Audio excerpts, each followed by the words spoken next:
niyo po sa mga argumento hindi talaga baseless ang argumento. Baseless, ito, mga biktima nyo. So, mga biktima to eh. Biktima ng ano? Asan ang complaints? Yun ba ang gusto nyo? Kaya Asan ang complaints? Asan ang complaints, ma'am? Pumunta kayo dito para ibigay ng mga punto nyo. Wala Hindi kayong kami pumunta dito. Pumunta kami dito para sabihin sa inyo na mga institusyon nyo, you are not all welcome in academic spaces because you are the number one human rights violator. Ang mga kagamitan po na ginamit ninyo ay same na mga kagamitan na aerial bombing sa Mindoro na kung saan 3 bata, 3 sibilyan. Si Jervin, namatay siya doon. At ngayon yung nangyayari sa Negros na kung saan 650 evacuees dahil sa aerial bombing at strike ng mga kagamitan na pinagmamalaki niyo ngayon. Ito ay para protektahan ang ating Protektahan, paano niyo po puprotektahan kung mismo mga sibilyan ang mamamayan? Hindi sibilyan ang target na. Eto po yun. On September 17, 7:30 a.m., air assets of 803rd Infantry Brigade and 43rd Infantry Brigade dropped 3 bombs on Barangay Yudangomo North and Samar. After the bombing, Philippine Army ground units proceed indiscriminate aerial shelling in 30 minutes. Asan ang biktima dyan? Asan ang datos ng biktima? Ang pinakapuso. Asan ang datos ng biktima? Asan ang tao? Asan? Wala. Kailangan ko Diba? Nag-claim sila pero wala silang magpakitang datos. Kailangan pa po bang may matay para hindi O, tignan, nag-iiba na. Moving goalpost. baseless kapag walang namatay. Baseless pag walang nahuli. Nag-iiba na eh.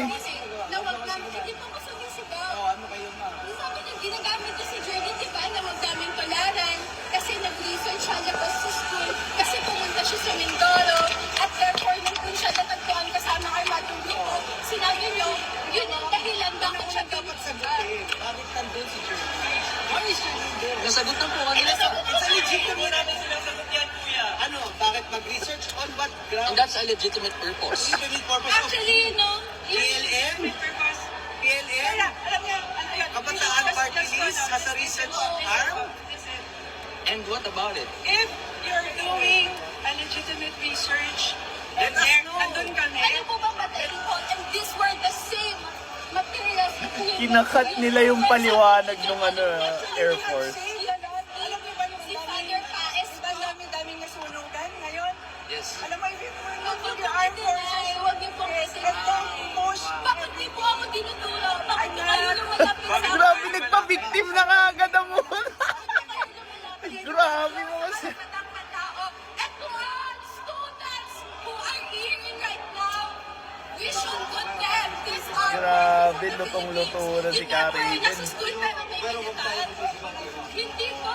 Ini-report ko lang po ang mga kapwa kabataan. To protest po namin Ito ito. po. Wala kayo sa... Ito po. Ito yung ginagawa ng AFP. Grabe, soon to be ano na yan. Soon to be cadre, soon to be cornbread. Lahat na. Ano, di ba? Ng Catholic Christian values. Catholic Christian values, matagal nyo na ang violation. Yan ang mercenary traditions ng AFP. Grabe. You're instigating anak. Kayo po ang unang lumapit sa amin. Tumulungan po kami. No. Ikaw ka lumapit sa akin. Grabe, napakasinungaling na nila. Sagutin niyo po yung tanong namin. You are not all welcome to University of O, tas ayaw nilang makipag-usap. Ayan, babalik sila sa sigaw. Sigaw, di ba? Pucha.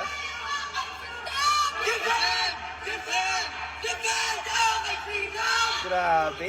Ang ina, anong ginagawa na US dyan? Wala. Puta, namumog na sila ng terorista. Brainwashing yung mga kabataan na Sobrang obvious na nung tactics nila, sobrang obvious na nung ugali nila, nung kung ano yung sinasabi nila, na kung paano nila tinitwist yung narrative.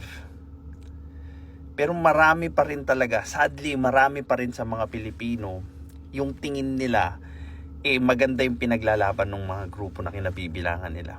And you know what's worse? Naaakit nila yung mga katulad na kabataan ni Raven para ipaglaban yung napakawalang silbing ideolohiya nila.